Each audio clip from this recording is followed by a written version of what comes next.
It does. Most people don't own who they are. Yeah. They actually live their life based on the wants of somebody else. Yeah. And then down the road, they end up saying, I wish I would have did this. I wish I would have did that. Because they did everything for the other person. Look at kids.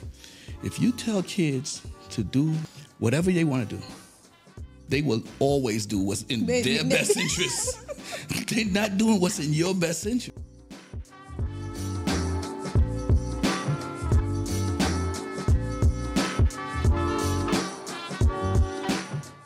Welcome back to another episode of Find Your Calm, where we talk about all aspects of health and wellness and transformational stories regarding health and wellness.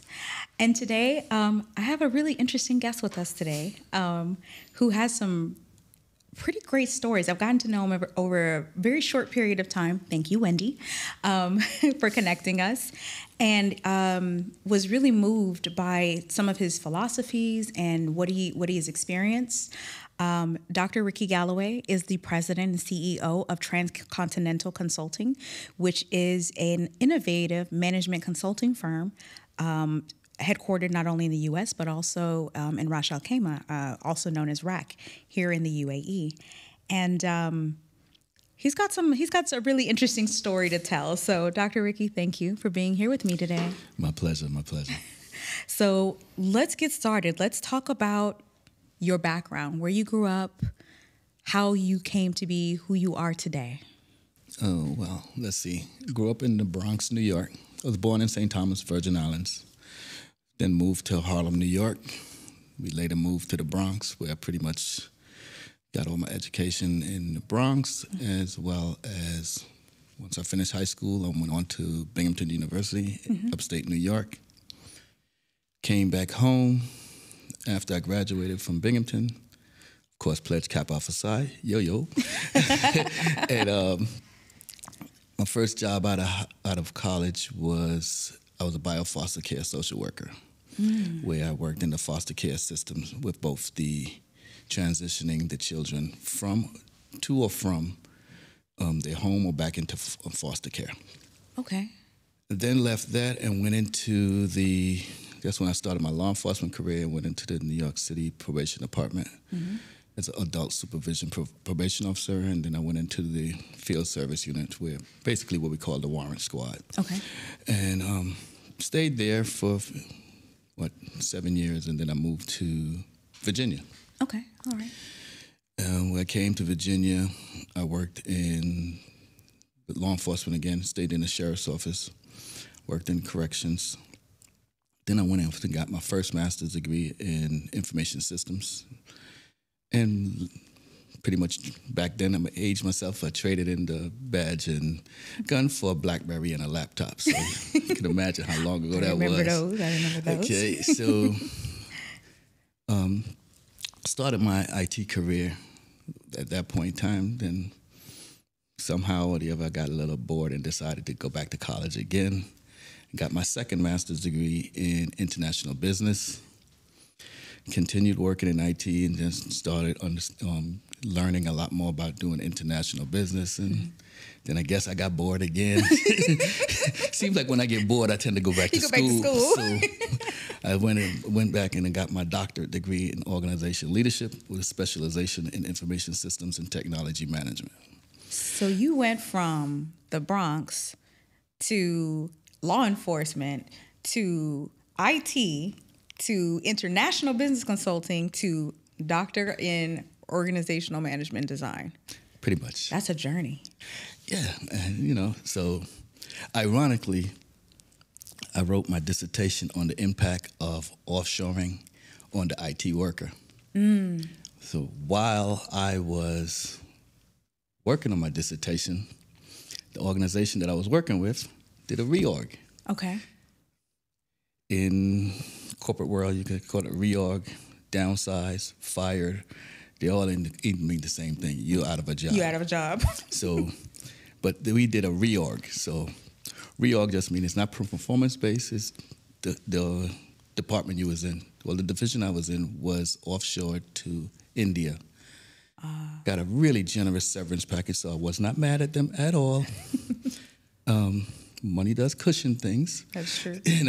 So once I realized that I'm writing a paper and I'm writing my dissertation, and then I became a subject matter in my own dissertation, I realized it was then maybe it's time to do a shift in direction. So I went from employee to employer, and that's when I started Transcontinental Consulting. And so how long have you had Transcontinental Consulting today? Since 2015. Since 2015. Okay. Right. Okay. So quite some time. Yeah. Definitely. So throughout your journey, I imagine that, especially as a management consultant, because we come from the same background, you've seen a lot of people who have dealt with health issues, wellness issues, things of that nature. And you've come up with some of your own personal philosophies to help you maintain a level of homeostasis. Correct. Talk to us a little bit about some of those things that you've seen throughout your career.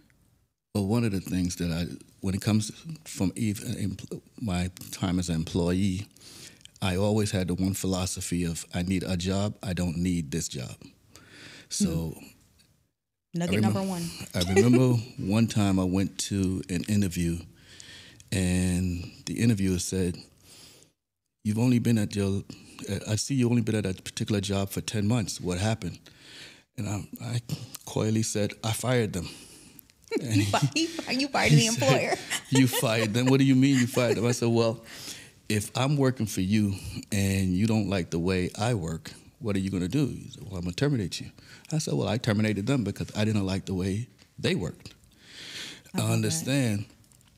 I always believe that there's certain purchases I make that money is not an object on. Right. My mattress is one of them. Oh, my God, that's so important. Yeah. So if I'm going to get out of my bed to come see you or come to a place of employment or wherever, it must be stronger than the relationship I have with my mattress. That's a quotable. That's a Ricky quotable. So, and I think a lot of people work and operate their life on a perspective of they need, they on their sense of their need, and I try to work my life on a perspective of I want. Mm-hmm. I truly can say to this day, at 58 years old, I don't need absolutely anything because everything that I need, I already have. I'm sorry. Did you guys heard he said he was 58, right? Look at that face. Where's the 58? That's all I'm saying. Adopt some of these philosophies. Stay young. So I don't need anything else. I have everything that I need right now. Everything that I do now, I want it. Right.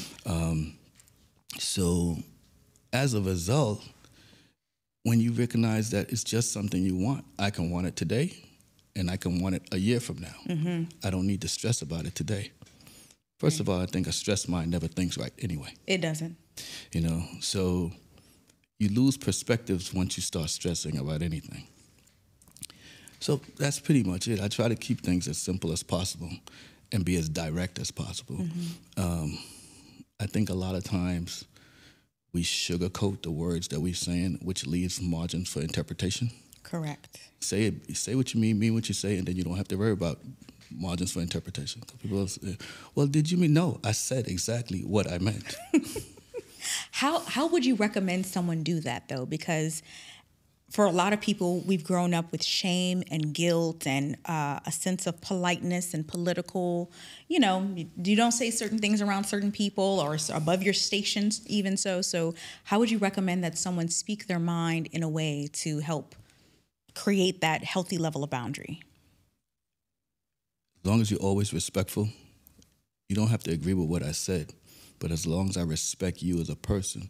So in my case, when I'm speaking to you, one, I'm going to respect you as a person, and then two, I'm going to respect you as a lady. Mm-hmm. So you may not agree with me, and you have that right, but you can't say I disrespected you because I came to you in a respectful manner. Mm-hmm. So as long as I keep those things in perspective of understanding, one, I'm speaking to a person, and two, I'm speaking to a lady, and conduct myself accordingly. Mm-hmm. The words itself, you may not agree with it. That don't mean it's not the way it is. Right. You draw your line in the sand, so to Correct. speak. Okay, all right. So You have this philosophy that I absolutely love, and it's something that I've worked to embody, but I really love the way that you talk about it, and it's the cup running over philosophy. Let's talk about that. Well, well, basically, it's simply this. There's a cup, and the cup holds a certain amount. So whatever your cup is, it holds a certain amount. That's for you. Correct. Yep. Then if you keep pouring in that cup, it's going to run over. Mm-hmm. I don't care who put their hand around the cup for it to run over. That's yours. Mm-hmm. If you can catch it, it's yours. Because if you take something out of your cup to give to someone, the first time they don't do or they do something that's not in direct alignment with what you want, you're going to get a sense of resentment because it's a human nature. It's a human characteristics. Mm-hmm. If you catch what's running out of the cup, I'm just happy I was in a position to benefit you. Right. But I'm not going to sacrifice myself. Right. So if I give you what's in the cup, I'm sacrificing myself. So it's almost like we go out to let's have a little fun with it. Okay. Often, a man and a woman go out to dinner. The man will say, "Do you want this?" And she will say, "No." But then as soon as he buy it, she want to dig in his plate, right? If it's something you really like, in my mind, now this is not scientific, this is strictly in my mind. The last 2 bites is where it tastes the absolute best, right? Because in my mind, everything has simmered in, all of the juices, everything on the plate has now run over and everything, so it tastes the best. If I give it to you, I'm depriving myself of that best piece. Mm. So it's better for me to just buy you your own plate. Leave my plate alone. And then where you leave my plate alone. Again, thankfully, all thanks to God, my cup can run over. Right. So I can buy you your own plate versus sharing that last piece of mine. Now, I know they say if you really love her, you could give her your last. Well, if I really love her, I could buy her whole plate. Whole plate.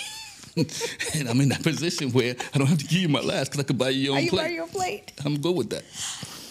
So I got to know, how did you develop this philosophy? I watch people.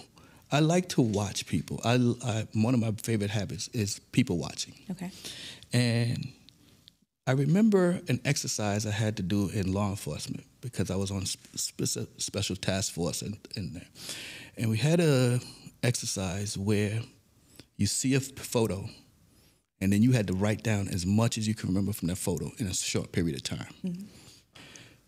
And I started realizing that you can learn so much. A lot of people say, "Oh, you don't ask questions." And no, you don't have to ask questions. Just spend around the people and watch their habits, because your mouth will say what you want it to say. Mm-hmm. Your actions will say who you are. So I watch people, and I realized that a lot of people don't have no sense of direction. That they consistently say what they want to do, and you'll talk to them. About 6 months later, talk to them. You talk to them, because people like to say the same thing over and over again. Yep. 6 months later, they'll say the exact same thing, but they haven't moved a single inch from where they were. 6 months later, you'll hear them say the same thing again. Yep. They have no sense of direction. Mm-hmm. And then it comes a point where you have to make a decision. Are you going to consistently go back to that person? Right. Or are you going to move away from that person? Right. Okay? Some people you take with you. Some people you leave behind. That's the bottom line. So as I watch people over and over and over again, I realize that there are things that I have to do to control my own psyche. Mm-hmm. I'm responsible. When my son was born, I always told him, I have one job and one job only, is to make sure you become a productive man, nothing else, mm-hmm. right? And as he gets older, I understand that I have to set examples for him. So I look at, if God is pleased with me, my son is pleased with me, and the man in the mirror is pleased with me, I made the right decision. Everybody else get in where you fit in. I love it. I love it. It's You know, it's another example of drawing a line. it is. In You the have to sand. set boundaries because a long time ago, I don't know where it came from, but I understood. If you kiss someone's butt, the next person gonna say, "Well, you did his left cheek. Why you kiss my right?" Then the next one gonna say, "Well, you kissed the top. Why you didn't kiss the bottom?" Next one gonna say, "Well, why you didn't kiss the crack when you kiss it?" So, in other words, be you and don't kiss nobody's butt. Right. That way, you never have to worry about who you're puckering up against. You know? Facts. So, again, people may not like where you come from, but if you stay consistent, they'll always respect where you come from. Completely agree. I completely agree. I'd love to get your perspective on, because the topic of people lacking direction and follow through is, I just did a video regarding this for our self-care moments, our daily self-care moments. And it is something that I feel like is coming up a lot because we live in a strong information-rich society, but a very low follow-through society. Why do you think that's the case? Because people tend to live in the moment. The microwave versus the convectional oven. Yeah. Microwave will fix your food really fast. The convectional oven will cook it slower, but it'll taste so much better. People like things really quick.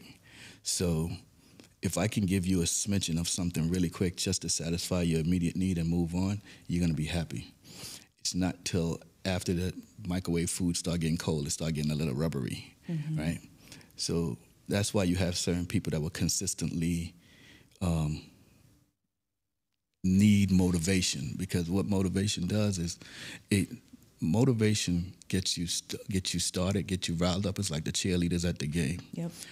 Discipline is what got that athlete to play the entire game. Okay.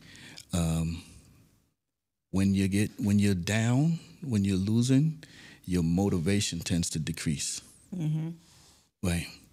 But then you have those other, you look at another athlete and you'll see he or she is down, and all of a sudden they you let out a cuss word or whatever, and then that second half is like, what the heck happened in halftime? Because that person came out like a whole different person. Right. That's discipline. Yeah. People who constantly need motivation don't get very far. That's true. Because you always going to need someone coming behind you going, you can do it, you can do it, you can do it. If you just tell yourself, I ain't do it today, but I'll get back on it tomorrow. And just be disciplined to get back on it tomorrow. Eventually, you'll be the person telling somebody else. You need discipline. Yep. Motivation runs out real fast. Yep. And I think that lends to what I call your North Star, right? Having a why that you are attached to help you to keep going. Because if you don't have something you're trying to achieve, then it's very flighty. Correct. So. And there's an exercise called the 7 layers of why. Okay. So you'll write down why you say, and then right after you write it down, ask yourself again why. And then after you answer that answer, say why.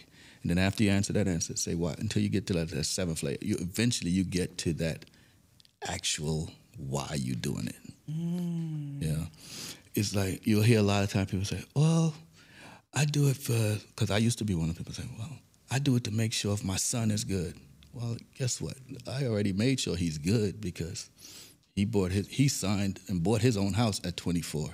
He lives on his own. He has a nice job. He's working on his master's degree.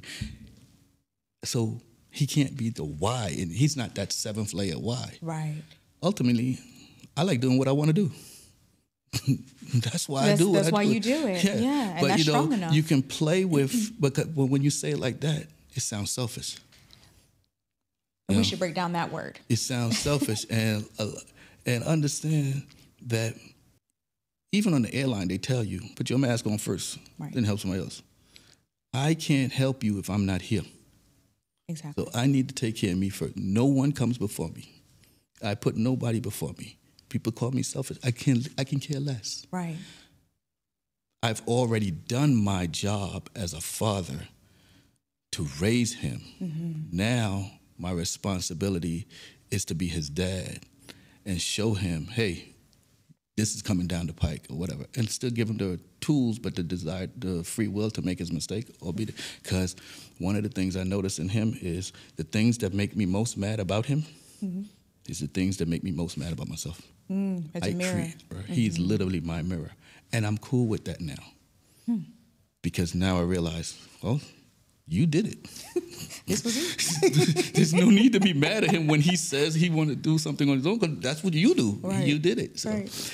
And so again, perspective is key. It is. It is. And once I change my perspective, I change the outcome. Yeah. How does that work for you? Because I'm sure, we have a variety of listeners, but how does that work for you in a relationship? I know for women how it can work given the societal pressures, but how does it work to keep a good balanced relationship while having this balanced internal philosophy? Love yourself first. In every relationship, every home, every office, in everything you touch, there's a door. Respect what's on the inside of the door, but never lock the door. Anytime you want to leave, the door is right there. Yeah. I'm going to do everything I can to keep you comfortable while you're in here. But I can't, if I make you stay, it's called kidnapping. I ain't going to prison. Every time I went into a jail, I got paid to be there. So, again, say what you mean what you say. A lot of times people will say what they think the other person want to hear. And then it's hard to live up to the standards of what the other person want to hear. Correct. But if you tell them exactly the way it is, again, it's just like when I fired my employer. Yeah. There was one thing said in the interviews. There was a whole different thing when I got there. Yeah. Well, time to go. Have I ever been fired? I sure have. And besides being laid off from the reorg, but yes, I've been fired before in my life, and I've quit a lot of jobs in my life because, again, I don't need this one. It gives you a sense of always owning who you are. It does. Most people don't own who they are. Yeah. They actually live their life based on the wants of somebody else. Ricky quotable. Most people live their life based on the wants of somebody else. Yeah. And then down the road, they end up saying, I wish I would have did this. I wish I would have did that. Because they did everything for the other person. That's why divorces hurt so bad. Right. If you think about it. Yes. The reason why, death is death. That's a part of life. Divorce is not a part of life. It's the part we make in life. Right. Right? And the reason why divorce hurts so bad is because you start going back through your checklist of what I did for this person, what I did for this person, what I did for this person. I sacrificed. Yep. Well, do what you were supposed, do what you want to do. And, if that person is truly in alignment with you, they're going to make it work. They're not going to tell you, you need to make it work. They're going to say, how are we going to make this work? Right. Collective As soon as people start telling you what you need to do, then do it. Only problem is do it what's best for you. Since I need to do it, I might as well do it. Look at kids. If you tell kids to do something, whatever they want to do, they will always do what's in their best interest. They're not doing what's in your best interest. They're like, well, I thought. So the bottom line is, at the point where people start telling you, do what you want to do. Okay. Don't tell me that. You're the wrong person to tell that. I'm going to do what's best for me. Because I need to be happy. I can't make you happy, but I can sure make myself happy. Right. So I'm going to do what's best for me. Now, again, there are boundaries. Right. Okay? So if you're going to quote me, you can't say, well, Rick said do whatever I want to do for me. Right. Okay? There are boundaries and respect that must come into play in everything we do. Absolutely. Okay? We always have I don't care whether you're the owner of the company, the manager of the company, or the janitor in the company. We all have somebody to answer to. So you can, yes, do what you need to do and do what you want to do, but do it with a level that it can't come back to you. Right. You know, again, when I got into law enforcement, one of the chief said, every decision you make, imagine your mother's reading the paper about it. And I think a lot of times people get away from that. Yeah. Because for me, my mother's, God rest her soul, her opinion of me meant the world to me. Mm-hmm. You know, so I never wanted to hear the words, Ricky, I'm ashamed of you. Right. And to the grace of God, I've never had to hear that. Right. Now, don't get me wrong. When she had to lay down the hand, she had no problem doing it. But I've never gave her reason to be ashamed of me. Right. You know, right. And it's the same thing I tell my son. You know, Nathaniel is your name. Gallaway is my name. Mm-hmm. Don't bring no shame to my name. Mm-hmm. So the decisions you make, just remember, I didn't bring shame to my name for my daddy. You're not going to bring shame to my name for me. Right. So he'd still do what he wants. Yeah. But he understands the boundaries. Right. Because we instilled that in him early. Instill that respect. Correct. Yeah. Okay. So we've definitely covered a lot of great areas in your personal philosophies and how you have embodied these things. But like you said, it comes with discipline, right? You don't just learn a philosophy and then embody it and just, it is what it is, you know, every single day. Right. So what are some things that you did to practice these things to help ensure it became a part of your daily habits of saying yes to you, loving yourself, choosing your happiness? How did you do those things? Read. A lot of it came from reading. It's like you may have an idea of how you want to put something together, but just hearing it from a different perspective, mm-hmm. you know, and when you hear things from various perspectives, then you can put it all together and see how it best works for you. Mm-hmm. A lot of times what we tend to do is we hear what someone else did, and then we try to go out and do the exact same thing. Mm. It worked for them, so let's see if it can work for me. And that special sauce, that it factor, you know, that I talked about mm-hmm. to you before, is understanding that that's what you bring. And following the exact roadmap of someone else without knowing at what point to pivot, it's not going to get you the same results they do.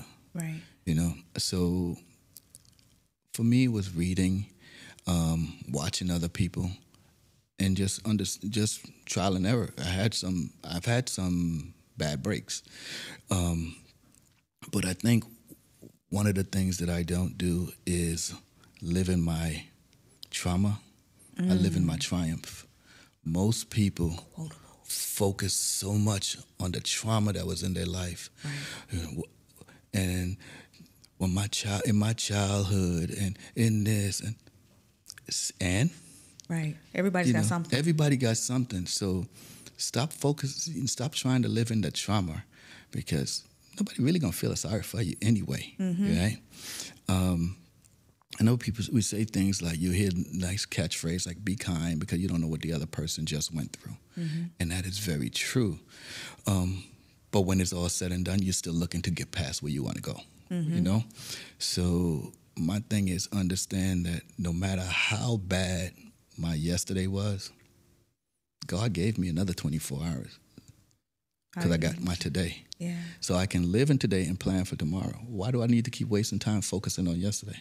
A lot of times we live in what I feel is an emotional prison. Yes.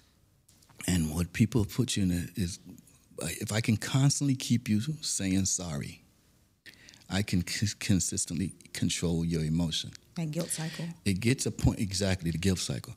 It gets a point in time where, okay, I did it. I apologize for it. I can't change it. If you want to live there, fine. I'm taking residence somewhere else now. And I'm moving on. Because I cannot allow you to control my psyche. Mm-hmm. And it's important that we recognize what our number is, How many times are you willing to say sorry before it's no longer your issue? Some people, it might be 5. For me, it's roughly around a 3, you know. And then after that, it's more of a, that's your problem, not mine. Some people live their entire life, and that's my boy. You know, he looked out for me when I was 12. Dude, you're 60. What are you doing? What are you doing? You know, at what point do you cut that string and say, it's time to move on? Right. You know, and I've literally seen people, I mean, like I said, I'm 58, I'll be 59 in a couple of months. And I got friends that's still holding on to something that somebody did for them when they was 15. Right. I'm like, what are you doing? Right. You know? You're a whole new person by that point. You should be. You should be, at least. Because if you still the same person at 60 as you was when you're 15, you wasted a whole lot of years. Yes, you did. You know? So you have to just, like I said, make your own boundaries, but more importantly, respect it. Keep a healthy respect for yourself as well as for the other person. Absolutely. So you mentioned books. Are there any on the top of your head that you would recommend to our readers to help them start on their own journey? Besides my own book, Navigating the Entrepreneurial Journey. It'll be in the comments. Okay. You can my own book. In the description. No, I mean, books I like. I definitely like Think and Grow Rich. Yep. Millionaire Next Door. I tend to read any book that deals with leadership and entrepreneurship. Mm-hmm. That's, for me, I can't go wrong. Yeah. So, I mean, it's hard to put, quite a few. The Power of Thinking Big is another one. But for me, it's as long as it deals with entrepreneurship and leadership. And just understand something. Entrepreneurship don't always mean starting your own business. Correct. Because you can be an employee. It's just the way you carry yourself and work in the day-to-day tasks that your employer is your client. You see? So just because you don't have a quote-unquote LLC, C Corp, or what have you, does not mean you can't treat your employer as if he or she is your client and then act accordingly. Mm-hmm. When you go to work with that mindset of, ain't my job, that's where you're losing that, because as an entrepreneur, every job is your job. Very true. You may hire people to fill certain roles, but you need to have working knowledge on every particular job. Mm-hmm. So that's what I mean by developing an entrepreneurial mindset, so that you can think outside of that little box of just do what you need to do based on what they outlined in the job requirement. Right. I love the phrase of and other duties that's assigned. Because that's where your really job is at. When you look at job descriptions and you see and other duties that's assigned, that's where your real job is at. Your job is. The icing on the cake is all those other words, but that other duties that's assigned, because that's what they're going to keep calling you to do, those other duties that's assigned. So master those. Yeah. Yeah.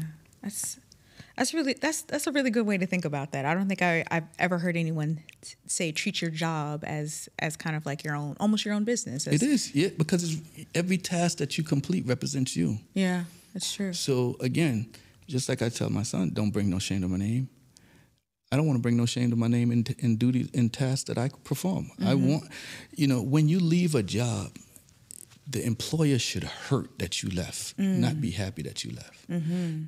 If they hurt that you left, you made such a positive impact that they really want you to stay, but they understand the importance of you going and spreading your wings. Right.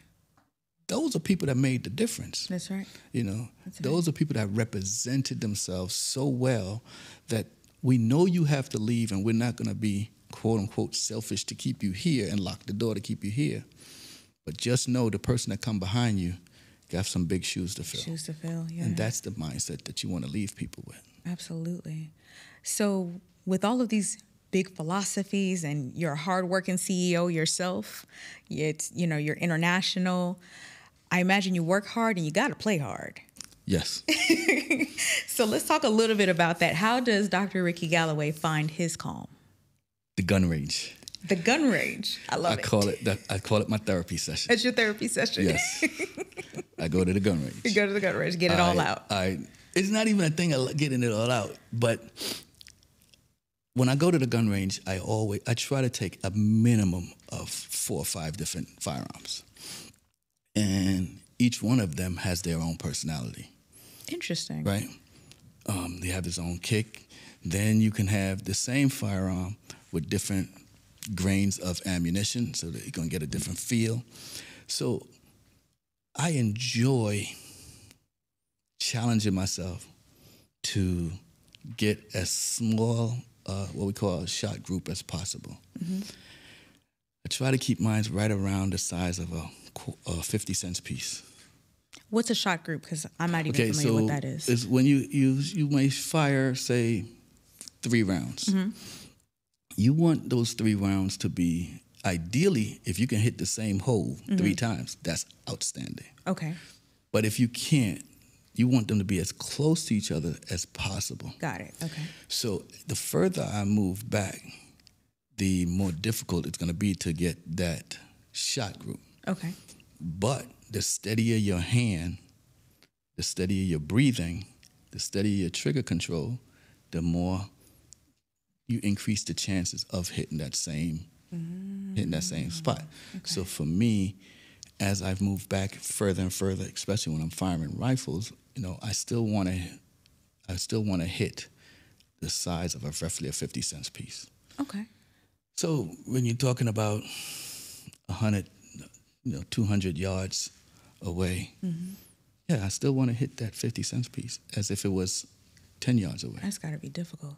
Yeah, but that's why you do it so many times, because you challenge yourself to have fun with it. Yeah.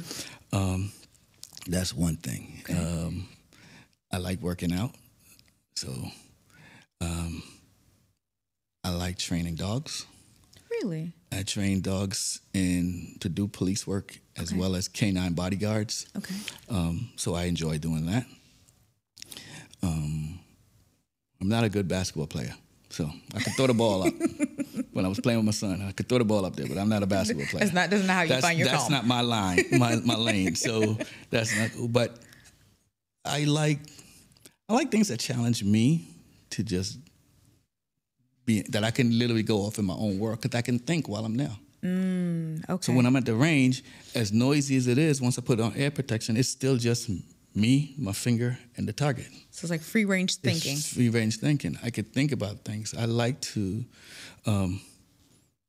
sometimes just get up and go for a drive. And the more country the road, the better the drive for me. Yeah. So if you think about where the road winds and your cell phone don't work, that's like my ideal road to drive on. Ooh, that's brave in the States. I can't lie. Yeah, so that's the ideal road to drive on, because you're off by yourself. You're off by yourself, yeah. Man, I could definitely relate with quite a few of those, especially the driving one. We love a nice little scenic kind of view. I love a scenic drive.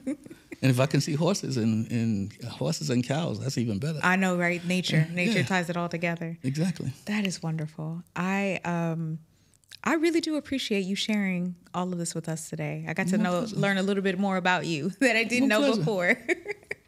So I definitely appreciate that. So please tell our audience where they can find you, where they can find your book, and learn more about you. Well, you can find me on LinkedIn, Dr. Ricky Gallaway on LinkedIn. On Instagram, Dr. Rick G. You can also go to my website, www.drrickyGallaway.com. And I'm very easy to find, so you can just Google my name. I can't hide from nobody. I'm very easy to find, actually. I don't know if that's good or bad, but I am very easy to find. But, one of the things that I love is helping people build something for sustainment. Yeah. That's actually one of the reasons why I'm in Dubai now, is to launch my program, the New Hair of Mother Africa, which deals with entrepreneurship and leadership training and business acumen development in Africa specifically. Absolutely. And HERA being the acronym: healthcare, education, infrastructure, real estate, and agriculture. Basically, what we look, the studies show that developing the socioeconomic in those 5 key sectors will provide long-term sustainment. And I think, I feel that the youth and young adults of Africa, once you show them that they can make, it is their responsibility to make a difference for tomorrow's sustainment of the country and their ownership of their own, of their continent, because a lot of times we unfortunately keep lumping Africa into one country. And it's a continent. Right. So please excuse my slip of myself, but individual countries, teaching the youth of those individual countries that it's your responsibility for the long-term sustainment of the continent as a whole is what we have to do today. And it's what better than to do it when the youth and the young adults, because you got to keep in mind that 77% of Africa's population is under the age of 35. And then you have, of that, 60% is under the age of 25. So if you're looking to do any type of socioeconomic development, that's the demographic you have to focus on, hence the program. Absolutely. Is there anything that the audience that, if they hit them hearing about this program, and they may have resources, the best way to contact you through your website, LinkedIn? Yeah, you can contact me through my website. You can send me emails again. You get all that through my website as well. But you can also send it to info@drrickygallaway.com, or you can WhatsApp me at +1 703 869 7425. Like I said, I'm very easy to find. I don't try to hide because I have no reason to. Thank the Lord. So, and I'll be more than happy to discuss with the programs or any other field of endeavors that I'm going through, as well as help you build, or scale your own company. Absolutely. That's what we do. That's wonderful. And we'll provide all of his information in the description below, so it's really easy to go ahead and find and reach out to him. So, Dr. Ricky, thank you for being here with me and sharing some time and telling your story. I really appreciate it. I appreciate you. Thank you very much. Absolutely. This episode was brought to you by Decompression Realm, a wellness company that creates products to help you relax and sleep better. Be sure to click the link below and put in the code CALM10 to get 10% off your very first order. And don't forget to join in on the conversation at the Find Your Calm community. That's community.find, letter U, letter R, calm.com. Until next time.